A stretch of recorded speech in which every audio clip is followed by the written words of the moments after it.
Jazzcast Pros.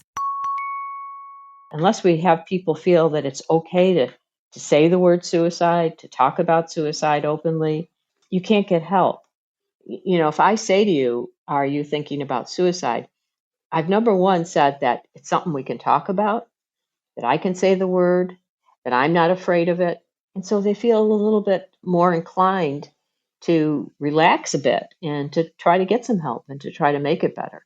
But if we pretend it's some taboo topic and don't talk about it, then it just goes down deeper and the feelings aren't going to go away. Many people may have made a suicide attempt already.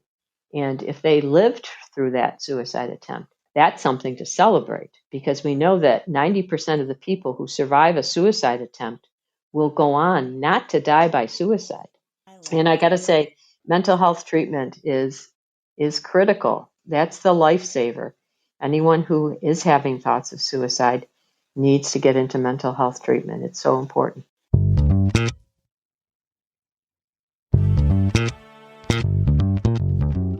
Welcome to Living the Front Seat Life podcast. I am your host, Coach Kelly Marie, recording from Buffalo. Hey, like, subscribe, share, comment on the podcast. I would love to hear from you. Reach out to me via email, frontseatlife@gmail.com. September, as you know, we've been covering suicide awareness. We are going to talk about warning signs. We're going to talk about having tough conversations with your loved ones. And I want to introduce you to an expert in mental health, Dr. Celia Spacone. She has been there for Front Seat Life. You might remember the Color of Crazy series. She came out and really just help the audience better understand themselves, better understand mental health, and better understand suicide. She is the coordinator for the Anti-Suicide Prevention Coalition of Erie County. Celia, thank you so much for joining me today. How are you? I'm very well, and thank you for having me, Kelly. It's my honor to be here. I'm excited to have you because you have such a wealth of knowledge and a way of talking about suicide that takes away that discomfort, and you make it relatable to everyday people. You're too kind. But thank you. And this show is really a wonderful way to reach people, and that's why I'm very pleased to be here. So I am a licensed psychologist by profession.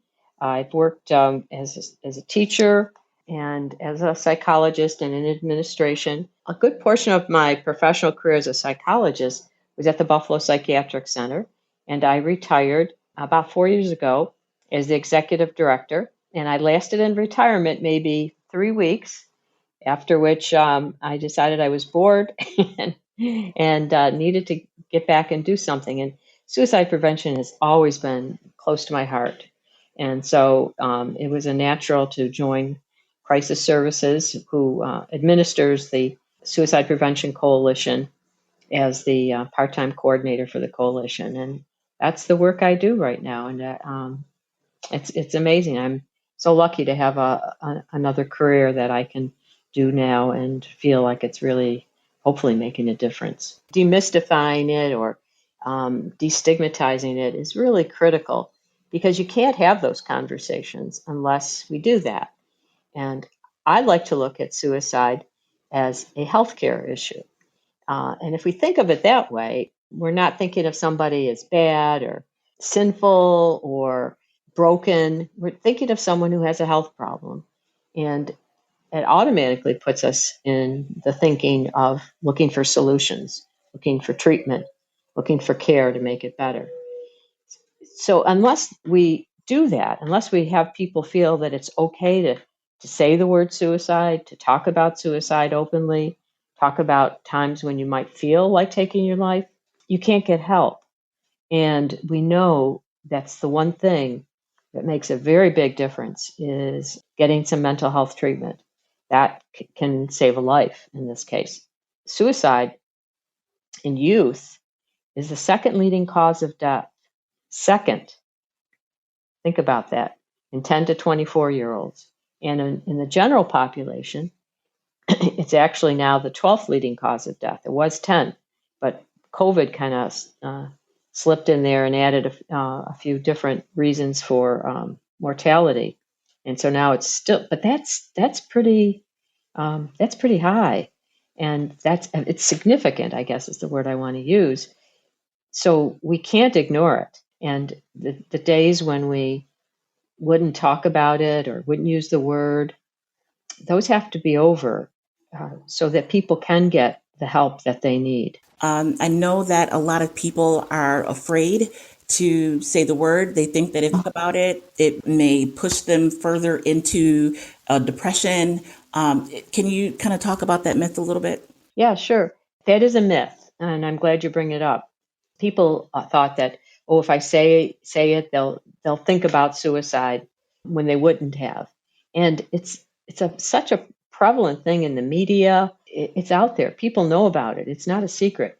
So a large study actually was done that looked at this issue, and they've pretty much closed this topic. It does not lead to an increase in suicide attempts. And many of the people who were asked directly said they felt a bit freer. They felt a little bit like it was a weight off their shoulders, because, if I say to you, are you thinking about suicide?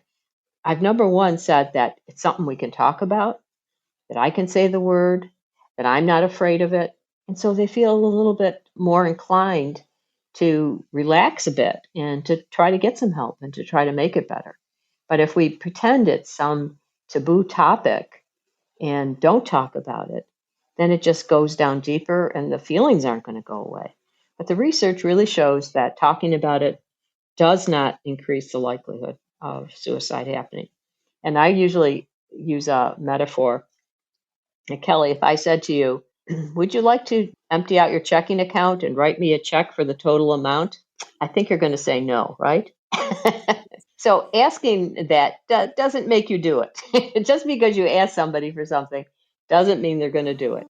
But that's it. You can ask people about something, and if they have no intention of doing it, that is not going to make them do it. And the research now is backing that up. There are risk factors that we may carry around our whole lives for suicide, and those would be, having a mental health condition, prior trauma, abuse, witnessing domestic violence, previous suicide attempts, having experienced a family member's suicide itself.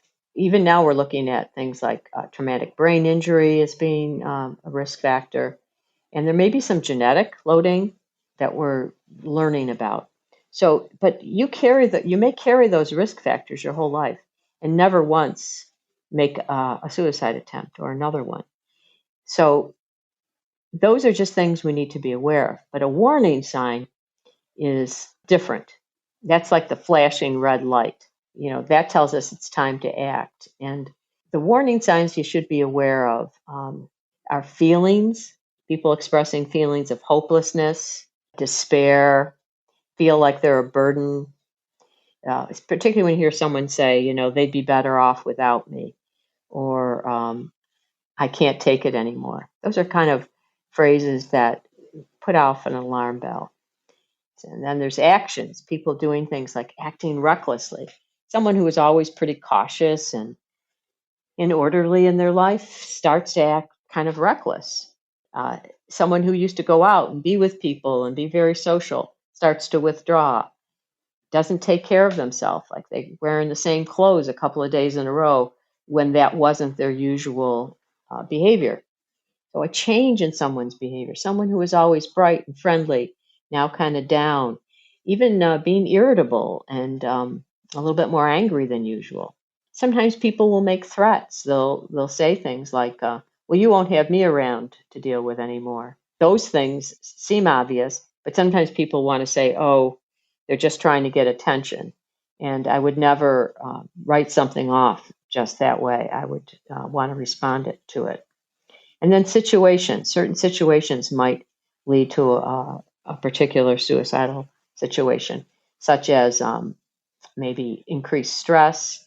If you're seeing people drinking more than usual, and alcohol in particular is of concern with suicide. So alcohol is kind of a double whammy when it comes to suicide. Well, it can be a triple whammy. So someone who's struggling with issues around alcohol, but even just alcohol consumption within the non-addictive range can be a problem with suicide. People get depressed and they start drinking a little bit more. Alcohol is a depressant. So you're actually treating depression with something that's going to make you more depressed, right? And then the other thing alcohol is it's disinhibiting. So sometimes if you've seen anyone or been in that situation yourself under the influence of alcohol, people say and do things that they wouldn't do when they're sober, right? They've lost their monitoring system. You know, they blurt things out, they do things. Well, if the thought is suicide, you can be more likely to act on it because under the influence of alcohol, you are disinhibited. You are not inhibited from acting. And that's an important issue.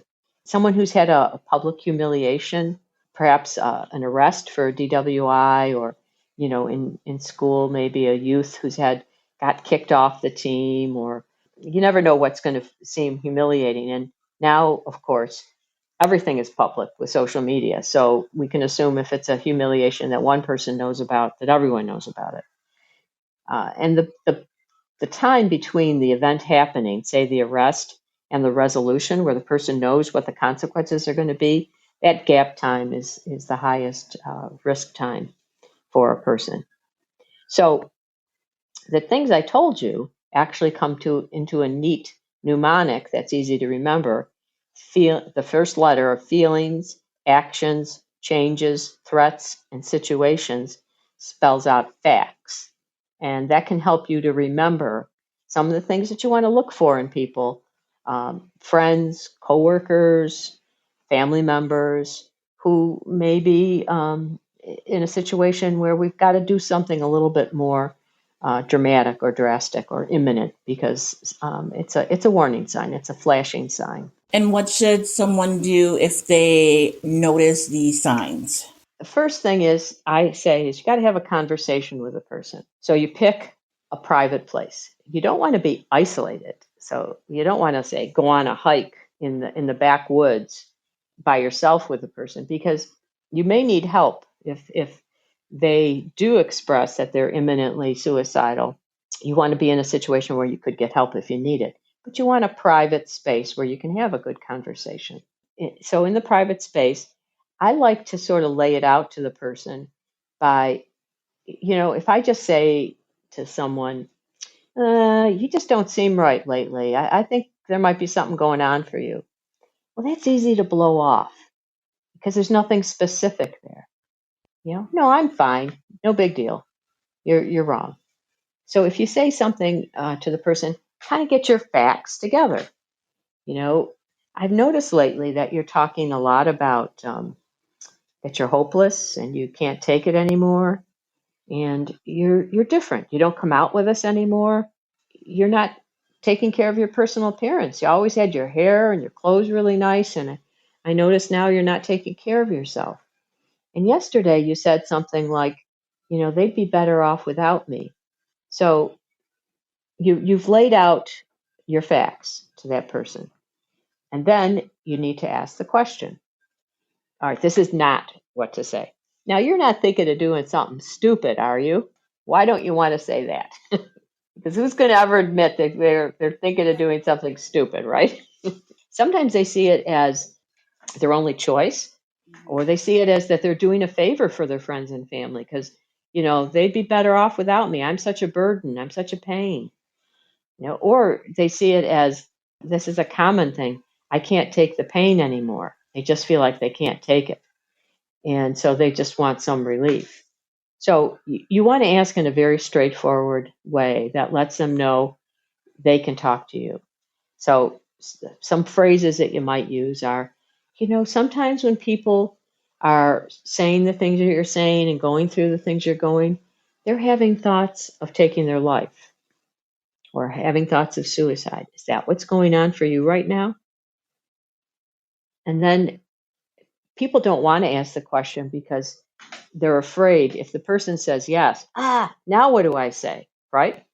If you've been thinking about starting a podcast and you want to include interviews with people across town, Riverside.fm offers unbelievable high-quality recordings regardless of your or your guest internet quality. And it also gives you separate audio and video tracks for each person speaking. And unlike Zoom, you don't have to install anything on your computer, and your guests don't either. Head over to riverside.fm and use promo code JazzyCast to get 60 free minutes of recording and 15% off a membership plan. Right. And I'm going to give you a phrase that you can use that always works, and just keep it in the back of your mind. One thing you can always say is, I'm sorry you're going through this. I want to help. Or, well, tell me a little bit about that. Tell me what's going on for you. See, notice that I'm not trying to fix the problem for them. I'm not trying to give them advice. I'm not trying to tell them, don't do that. Oh my God, that would be terrible. Everyone would feel so badly if you did that. Like that's heaping on guilt, right? Just get them to talk. Listening, we just undervalue the importance of listening. And it is one of the most important, most helpful mental health interventions that a friend or a family member can do is to listen. Tell me about it. I'm very sorry you're going through this. I want to help. Okay? And let the person talk. That will actually reduce suicidality in many situations. But you might have to do some action now. All right. So if the person is imminent, they have a firearm, or you're talking to them and they're on a bridge or near a bridge or on their way to the bridge, then you're going to call 911. If it's an emergency situation and they're in the act, you've got to call 911. And the other thing is, if you do feel that they are suicidal, you don't want to leave them alone, okay? Because they've put their cards out on the table to you now, and they know you're going to try to do something to prevent this. So they can sort of get a little bit more desperate. So you don't want to leave them alone. Get some help. If it's that they're sort of thinking about it, but they really haven't made a plan, you can try to just get them into mental health treatment. Crisis services is there, though, for you 24 hours a day, 7 days a week. And that's a great place to start if you have someone who's in a suicidal crisis. You can call them. It just went into effect this summer, and this is the new number 988. So instead of 911 for mental health crisis, you can call 988, and they will route you back to your local crisis center. So here in Erie County in Buffalo, it's going to go to crisis services here in Buffalo. But if you're in Utah or California, they will route you to your local crisis center. The thing you got to watch is, people use cell phones. They're on the family plan, and they're living in California, but they've got a 716, which is a Western New York area code. So you will need to tell them where you physically are so that they can make sure they get you help that's close by. But there's someone to talk to at the end of that line. And you can tell them, if you're calling for a friend or a family member, you can call anonymously and you can say, listen, my friend just said this. Should I do something? Or, what should I do? And they'll guide you. They'll give you some support and assistance. You can call for yourself. You can call for somebody else. They'll talk. They'll talk to you or they'll talk to your friend. Let them get on the phone and talk for a little while, and you sit there with them. I mean, that's one way to handle it. But that's a great resource. And for people who don't like to use call, there's also a text number, which is 741-741. And you can just text. In New York State, we text got 5, but you can just text help to that number, 741-741. And a licensed mental health professional will text back, and you'll be in a conversation via text if that's more comfortable for you. That's incredible information. So what if you notice these signs in yourself?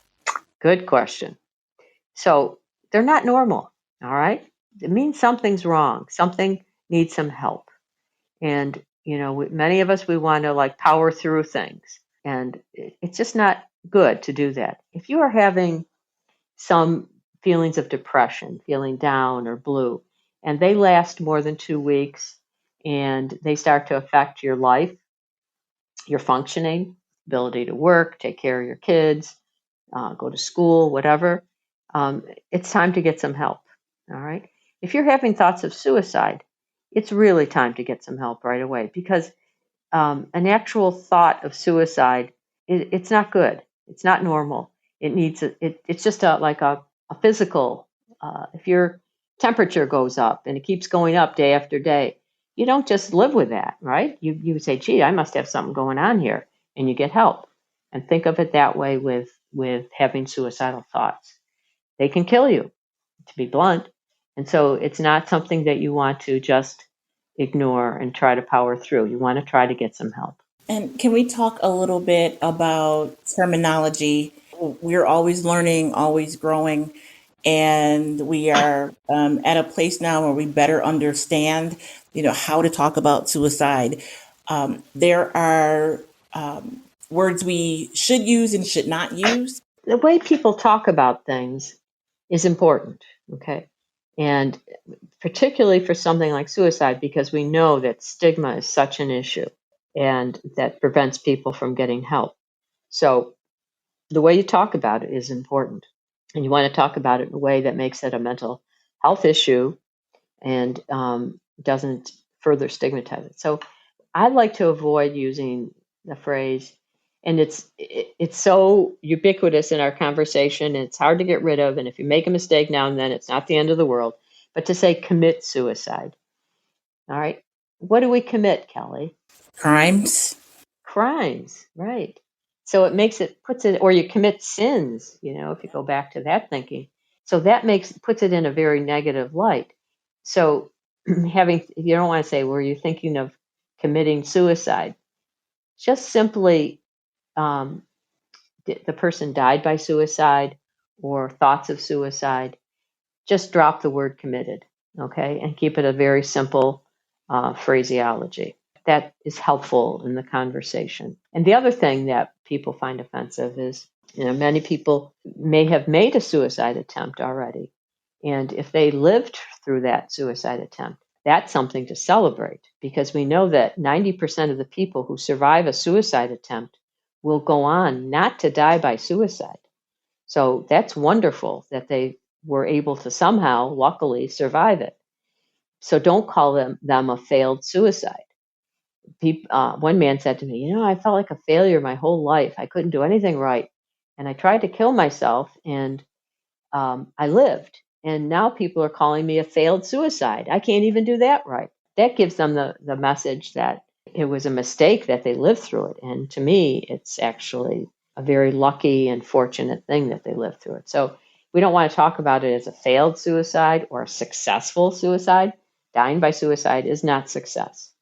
All right, so simply a suicide attempt or someone who died by suicide. So those are the big things that people who are in this field, suggest that we think about. And the other thing that's kind of a personal thing that I notice a lot, Kelly, is like if you look on social media, the jokes about suicide, for someone who lives with that or has attempted or knows somebody or lost someone, those aren't funny. So I've started with things like that that I see on social media. I tend to now call it out privately. I'll send the person a note and say, I know you meant that to be a funny joke, but working in this field, I would avoid jokes about suicide. And I think it makes a difference. We got to clean up that language a little bit and clean up those reactions. Yeah, jokes. And I've heard people, if someone does something that, they don't like, they'll say, just go kill yourself. Yes. Different kind of a, way. They don't actually mean it, but those are the words that they use. You don't know when somebody is just a step away from actually doing it, and then they see that, that could be the step that pushes them in the wrong direction. Right. So what are some ways that we can stay healthy? You talked about some risk factors can be a part of the equation. Are there things that we can do to, Yes, there's a few things. Some exercise, fresh air exercise every day. When I was working full time, I used to leave my lunch in the car. And in Buffalo, New York, we have a a free refrigerator for about 6 months of the year, so I could do that. And so I would have to walk out to my car every day at noontime at least to get my lunch. That just got me out of my desk and out in the sunshine for a little bit. Find a way that you get a little fresh air and exercise every day, even if it's that small amount. 20 minutes, 30 minutes is great, a walk, but you got to do something every single day. The other thing, this is a big pet of mine, a pet peeve, is sleep. So I know I talk to people and they're working, they're raising a family, they're taking classes at night, and they say, well, I only need 4 hours of sleep. So that's not true. Physiologically, you need 6 to 7 hours of sleep. So you've got to give that to yourself. Cut something else back. Don't cut the sleep. Let your house be dirty, or cook up some meals that aren't beautiful, but they're nutritious. Find another way to get that sleep in for yourself, because you'll be sharper the next day. You'll actually get more accomplished the next day instead of just kind of slugging around in a haze. 6 to 7 hours of sleep a night. And while we're on the topic of sleep, that can be a sign. That can be one of the warning signs that I should have mentioned. Somebody who can't sleep or is sleeping too much. Okay, so that's another warning sign. Learning some stress management skills, some meditation, that's important. And diet, eating a healthy diet is critical. It's just too easy to grab some fast food, and what you put into your body, you are what you eat. All right, so you have to think about that. So those are some things. Meditation is very good. Even some deep breathing exercises. I try to give people simple things that they can accomplish. Like, say when you're driving, every time you get to a red light, take 3 deep breaths. Or if you're walking, when you stop for waiting for a red light, instead of standing there being aggravated, that the light hasn't turned, take a few deep breaths. Hold it for about 3 or 4 seconds and then release it. It's amazing what that does to your physiology. Just a simple thing like that. I love those ideas. I heard Michael Phelps speak once, and he said that, his therapist, psychologist, psychiatrist told him, while he was dealing with self-esteem issues, every time he walked through a doorway to say something positive to himself about himself. That's great. When I'm down, I've added that to my toolbox. And Yeah. it can be anything from, you have great hair to, oh my goodness, you washed the dishes yesterday. It could be anything. Yes. I'm so happy I have eyelashes. It's forcing yourself to have those positive thoughts. I love those ideas, especially about the stoplight. I can't tell you how many times, and most people are probably the same way, you get to the light or you just miss it because the person in front of you was driving slow. Then they speed up so they make the light. And you're spending your time, aggravated and watching your blood pressure rise. And instead of doing something, do something healthy. You're going to have to sit there. So do a little deep breathing, de-stress from that, last meeting you were in, or from that argument you just had with somebody. It's just about taking good care of yourself. Kelly, there's one other thing, if I could, that I'd love to talk about. Some research was done on people who had attempted suicide and lived.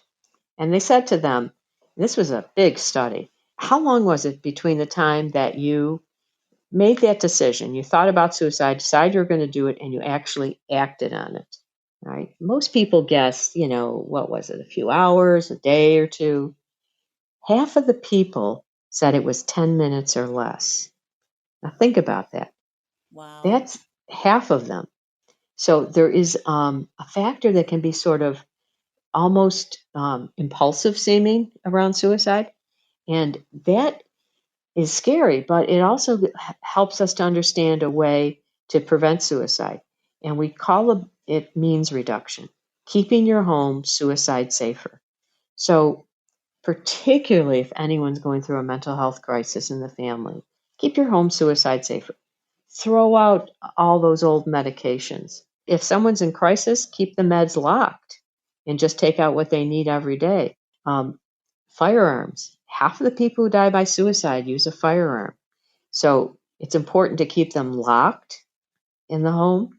And during the time of crisis, voluntarily put it in storage at a gun shop, or give it to a friend to hang on to, or at least take the ammunition and the firing pins out. Thank you for sharing those. And can you go through FACTS one more time? What do each of the letters stand for? F is for feelings of despair and hopelessness. A is for actions, actions that are troubling. C is for changes from that person's normal behavior pattern. T is for threats. They're making threats of suicide. Take them all seriously. Don't assume someone else is going to ask. You be the one. Assume everyone else is going to ignore it and you're the only one. And situations that can be stressful or humiliating or life-changing in a negative way. So FACTS, F-A.C.T.S. Celia, thank you so much for being with us, for letting us know it's okay to have tough conversations. So again, I encourage you to take some time and practice having a conversation. If you feel awkward or think that it would be weird to use the word suicide, to talk to someone that you care about suicide, practice it first, and hopefully you'll never need it. But if you do, you'll be prepared. If you're in crisis, please call 988 or text 741-741, and you will be connected to a crisis counselor who's available 24 hours a day, 7 days a week, including nights and weekends, holidays and weekends. So until the next time, thank you for listening. Please like, subscribe, share, and leave a review about you experiencing Living the Front Seat Life podcast, and be the light.